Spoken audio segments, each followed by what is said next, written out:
Hi అండి, welcome to our channel recipe with Akhila. ఈరోజు మన కిచెన్లో తెలంగాణ స్టైల్లో చేపల పులుసును చాలా టేస్టీగా సింపుల్గా ఎలా ప్రిపేర్ చేసుకోవాలో చూపిస్తాను.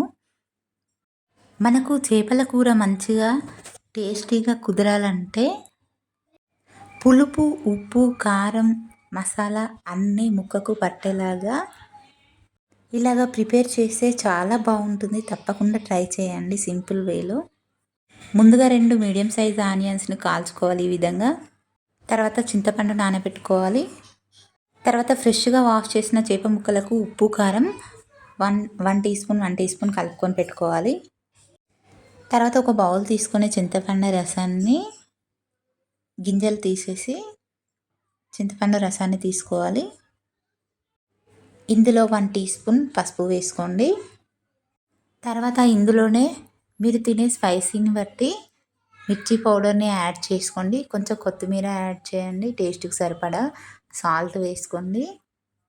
ఇందులోనే 1 టీ స్పూన్ అల్లం వెల్లుల్లి పేస్ట్ వేసుకోండి. ఇందులోనే 1 టీ స్పూన్ పచ్చి ధనియాల పౌడర్ వేసుకోండి. ఇందులోనే 1 టీ స్పూన్ వేయించిన ధనియాల powder, 1/2 teaspoon garam masala వేసుకోండి. తర్వాత దీన్ని ఒక స్పూన్తో మొత్తం మిక్స్ చేసుకొని పక్కన పెట్టుకోండి, మూత పెట్టుకొని. తర్వాత స్టవ్ పైన ఒక ప్యాన్ పెట్టుకొని అందులో కొంచెం ఆయిల్ వేసుకొని స్పూన్ జీలకర్ర, 1 టీ స్పూన్ మెంతులు వేసుకొని దూరగా వేయించుకొని దీన్ని పౌడర్ చేసుకొని పక్కన పెట్టుకోవాలి. తర్వాత ఇదే ప్యాన్లో కర్రీకి సరిపడా ఆయిల్ వేసుకొని ఇందులో హోల్ మసాలాస్ వేసుకొని 2 బగారా ఆకులు, 2 పచ్చిమిర్చి, తర్వాత ఇందులోనే ముందుగా కాల్చి పెట్టుకున్న ఆనియన్ని పేస్ట్లా చేసుకొని వేసుకోవాలి. తర్వాత వేయించిన మెంతుల్ని పౌడర్లా చేసుకొని వేసుకోవాలి. వీటన్నిటిని ఆయిల్లో వేగే వరకు వేయించుకోవాలి. తర్వాత ఇందులోనే 1 టీ స్పూన్ పసుపు వేసుకొని కలుపుతూ ఉండాలి. తర్వాత ఈ కర్రీలోకి 2 మీడియం సైజు టమాటాలను మిక్సీలో వేసుకొని ప్యూరీలా చేసుకొని వేసుకోవాలి. ఈ విధంగా కలుపుతూ ఉండాలి. టమాటా పేస్ట్ ఆయిల్లో మగ్గేంత వరకు మరిగించుకోవాలి. తర్వాత ఇందులోనే మనం ముందుగా చింతపులుసు ప్రిపేర్ చేసుకున్నాం కదా, అది వేసుకొని కలుపుకోవాలి. ఈ పులుసు అంతా మరిగే వరకు మరిగించుకోవాలి, ఒక 10 మినిట్స్ పాటు.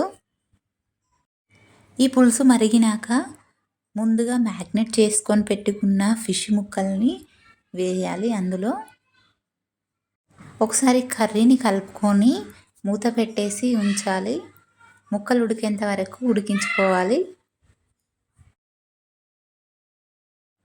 చేప ముక్కలు ఉడికిన తర్వాత గరిటెతో కలపకూడదు, ఎందుకంటే చేప ముక్కలు పార్ట్స్ డివైడ్ అయిపోతాయి. చేపల పులుసు కొంచెం చిక్కగా కావాలంటే మీరు వాటర్ కొన్ని తక్కువగా వేసుకోండి. చేప ముక్క ఉడికినాక ఎల్లోయిష్గా అవుతుంది. తర్వాత ఇందులోనే సన్నగా తరిగి పెట్టుకున్న కొత్తిమీరను వేసుకొని కలుపుకోవాలి. తర్వాత స్టవ్ ఆఫ్ చేసుకుంటే సరిపోతుంది. ఎంతో టేస్టీ చేపల పులుసు రెడీ అయింది. చేపల పులుసు చాలా టేస్టీగా రావాలంటే ఈ విధంగా ట్రై చేయండి. తప్పకుండా చాలా బాగుంటుంది టేస్ట్. ఈ విధంగా ట్రై చేసి కర్రీ ఎలా ఉందో తప్పకుండా కామెంట్ చేయండి. నా వీడియో మీకు నచ్చితే లైక్ చేయండి, సబ్స్క్రైబ్ చేసుకోండి, షేర్ చేయండి.